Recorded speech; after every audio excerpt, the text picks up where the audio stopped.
हरे कृष्णा. श्रीमद भगवद गीता जशी आहे तशी, अध्याय 5. अध्यायाचं नाव आहे कर्म संन्यास योग.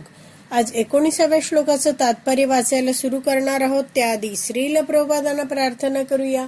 हे श्रील प्रभुपाद, आम्ही भगवद्गीता हा ग्रंथ वाचून समजून घेण्याचा प्रयत्न करीत आहोत. त्यासाठी आम्हाला आशीर्वाद द्या.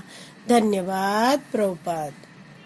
वर उल्लेख केल्याप्रमाणे मनाची साम्य अवस्था म्हणजे आत्मसाक्षात्काराचे लक्षण आहे. तर जसं पहिल्या ओळीत दिलंय बघा, येशाम साम्ये स्थितम मनः, त्याविषयी प्रभुपाद म्हणतायत मनाची साम्य अवस्था. तर ते काय आहे? आत्मसाक्षात्काराचं लक्षण आहे. म्हणजे आत्मसाक्षात्कारी व्यक्ती आहे तो सगळं ज्ञान जाणलंय त्यांनी अधिकृत गुरूंच्या माध्यमातून. तो जाणतो आहे की मी आत्मा आहे, मी भगवंतांचा अंश आहे, मी भगवंतांचा नित्य दास आहे. भगवान श्रीकृष्ण हे पूर्ण पुरुषोत्तम भगवंत आहेत, सगळ्यांचे स्वामी आहेत. आणि भगवंत आध्यात्मिक जगतात गोलोक वृंदावनात राहतात. आणि या भौतिक जगतामध्ये हा जीव वेगवेगळी शरीर धारण करतो आहे. तर भगवंत इतके दयाळू आहेत की ते परमात्मा रूपात या जीवाने धारण केलेल्या शरीरामध्ये हितचिंतक म्हणून राहत आहेत. आणि ह्या जीवाने कोणतंही शरीर धारण केलं तरीही भगवंत परमात्मा रूपात कधीच त्या जीवात्म्याचा साथ सोडत नाहीत. तर असे हे जे भगवंत आहेत ते हितचिंतक आहेत, दयाळू आहेत आणि सर्वांप्रती समभाव ठेवत आहेत. तर हे सगळं ज्ञान ह्या व्यक्तीने घेतलेलं आहे. आत्मसाक्षात्काराचं लक्षण म्हटलंय ना, तर असा हा आत्मसाक्षात्कारी व्यक्ती आहे. तो आध्यात्मिक गुरूंकडून हे सगळं ज्ञान प्राप्त करतोय आणि भगवंतांच्या भक्तीत तो मग्न आहे. तर असा व्यक्ती आहे तो कुणाचाच राग किंवा द्वेष करत नाही. राग म्हणजे काय? अनुराग म्हणजे कुणाही प्रती आसक्ती ठेवत नाही, कुणाचाही द्वेष करत नाही. तर आसक्ती कोणावर केली जाते? साधारणपणे म्हटलं जातं की इंद्रिय तृप्तीच्या आधारावर ही आसक्ती असते. म्हणजेच काय आहे?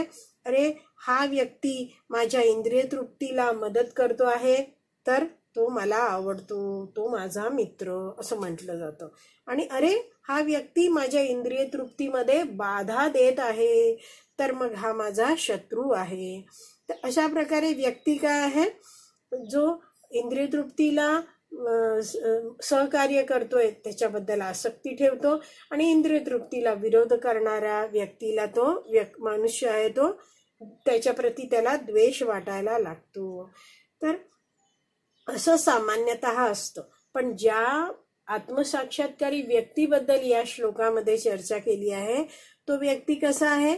तो जाणतो की माझे स्वामी जे भगवान श्रीकृष्ण आहेत ते सर्वांप्रती समभाव ठेवत आहेत आणि म्हणून मी त्यांची भक्ती करणारा जो जीवात्मा आहे त्यांचा अंश आहे, तर मी सुद्धा सर्वांप्रती समभाव ठेवीन. जसं आपण 18व्या श्लोकात वाचलं, तो समदर्शिना असतो. तर तो जाणतो की या जीवनात मला जे काही सुख दुःख प्राप्त होत आहे ते माझ्याच पूर्व कर्मानुसार होतं आहे आणि त्यामुळे प्राप्त होणाऱ्या दुःखांसाठी तो भगवंतांना दोष देत नाही. तर असा हा जो वर उल्लेख केलेला व्यक्ती आहे त्याची मनाची अवस्था कशी आहे? साम्य अवस्था आहे. म्हणजे सुख दुःख हानी लाभ यात तो स्थिर आहे. पुढे वाचते, ज्यांनी वास्तविकपणे अशा अवस्थेची प्राप्ती केली आहे त्यांनी भौतिक बंधने विशेषतः जन्म आणि मृत्यू यावर विजय प्राप्त केल्याचे जाणले पाहिजे. तर ज्याने काय आहे? अशी अवस्था म्हणजे काय? आत्मसाक्षात्काराची अशी अवस्था प्राप्त केली आहे. मग काय आहे? तो या जगतातील जी भौतिक बंधनं आहेत, जन्म मृत्यू आहे, त्याच्यावर विजय प्राप्त केलेला आहे. म्हणजेच असं म्हटलं जातं की जिथपर्यंत मनुष्य या भौतिक जगतात आहे आणि तो म्हणतोय की भगवंत हे भेदभाव करता आहेत, तर तो काय आहे? भगवंतामध्ये दोष बघतो आणि असा व्यक्ती आहे त्याला जन्म मृत्यू जरा व्याधीच्या चक्रात अडकून राहावं लागतं. म्हणजेच आपण एक जाणलं पाहिजे की जिथपर्यंत आपण भगवंतांमध्ये दोष बघत राहू तिथपर्यंत आपण या भौतिक जगतात अडकूनच राहू. बघा, कधी कधी मनुष्य भक्ती करतो आहे पण म्हणतो की इतकी वर्ष झालं मी भक्ती करतोय पण मला अजून हे नाही मिळालं, मला अजून ते नाही मिळालं, माझ्या जीवनात असंच नाही झालं, मला तेच प्राप्त झालं नाही. तर जर भक्ती करतोय आणि इतक्या साऱ्या भौतिक इच्छा ठेवतो आहे तर मग त्या व्यक्तीचे विचार काय असतात? तो भगवंतांना दोष देण्याची वृत्ती ठेवतो. तो काय म्हणतो की मला पुरेसं भगवंत काही पुरवत नाही आहेत. म्हणजे भगवंतांची जी व्यवस्था आहे ती तो जशीच्या तशी स्वीकारायला तयार असत नाही. तर असा व्यक्ती आहे तो भगवंतांमध्ये दोष बघतो, मग तो या जन्म मृत्यू जराव्याधीच्या चक्रातच अडकून राहतो. पण या श्लोकात ज्याची चर्चा आहे तो मात्र काय आहे?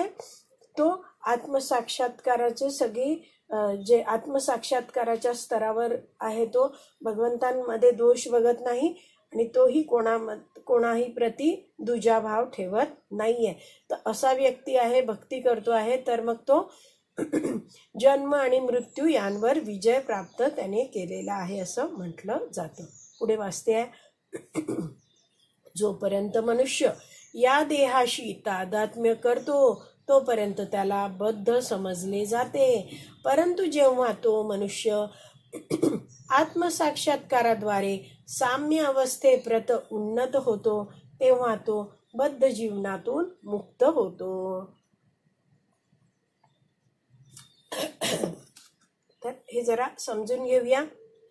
देहात्मबुद्धी म्हणजे हे जे शरीर प्राप्त झालेलं आहे त्यालाच स्वतः समजणं, मी म्हणजेच हे शरीर आहे असं समजणं, याला म्हटलं जातं देहात्मबुद्धी, देहाशी तादात्म्य करणं.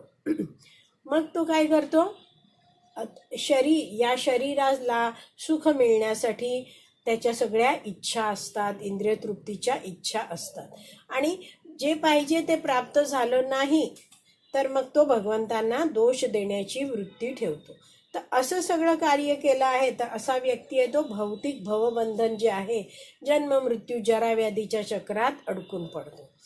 पण आत्मसाक्षात्कारी जो व्यक्ती आहे तो काय होतो आहे? साम्य अवस्थेप्रत उन्नत होतो. म्हणजे असा व्यक्ती आहे तो भगवंतांविषयी ज्ञान प्राप्त करतोय, भक्ती करतो आहे आणि भगवंतांना दोष देत नाहीये, पूर्ण निष्ठेने भगवंतांची भक्ती करतो आहे. तर मग तो भगवंतांचं सर्वांप्रती जे भगवंतांचा गुण आहे समभाव असणं, या गुणाला पाहतो आणि जीवनात स्वतःच्या जरी दुःख आली तरीही तो भगवंतांना कधीच दोष देत नाही. आणि असा व्यक्ती आहे तो उन्नत होत जातो, आध्यात्मिक जीवनात प्रगत होत जातो आणि तेव्हा तो बद्ध जीवनातून मुक्त होतो. पुढे वाचते, दुसऱ्या शब्दात सांगायचे तर त्याला भौतिक जगतात पुन्हा जन्म घ्यावा लागत नाही, तर तो मृत्यूनंतर आध्यात्मिक जगतात प्रवेश करू शकतो.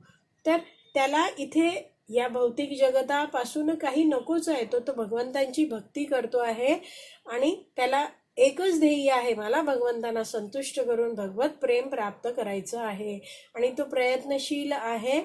तर असा व्यक्ती भक्ती पूर्ण करून मृत्यूनंतर आध्यात्मिक जगतात प्रवेश करू शकतो.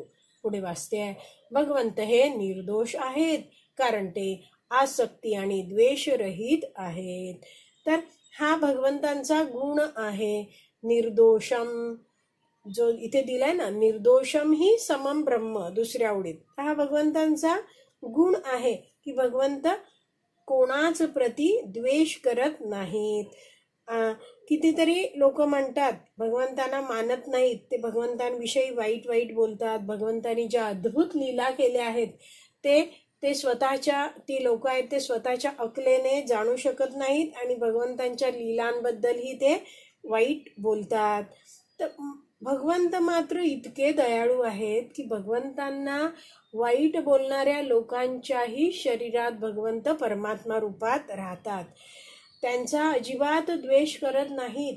भगवंत हृदयात राहतात, म्हणजे मनातल्या इच्छा भगवंतांना लगेचच कळतात. भगवंतांबद्दल वाईट बोलणारा मनुष्य आहे त्याच्याबद्दलही भगवंत द्वेष भावना ठेवत नाहीत आणि उलट त्याला सगळं काही, सर्वांनाच भगवंत हवा पाणी अन्न सूर्यप्रकाश सर्व काही पुरवतायत, तर हा द्वेषी व्यक्ती आहे, भगवंतांबद्दल वाईट बोलतोय, त्यालाही सगळं समभावनेने भगवंत पुरवतात.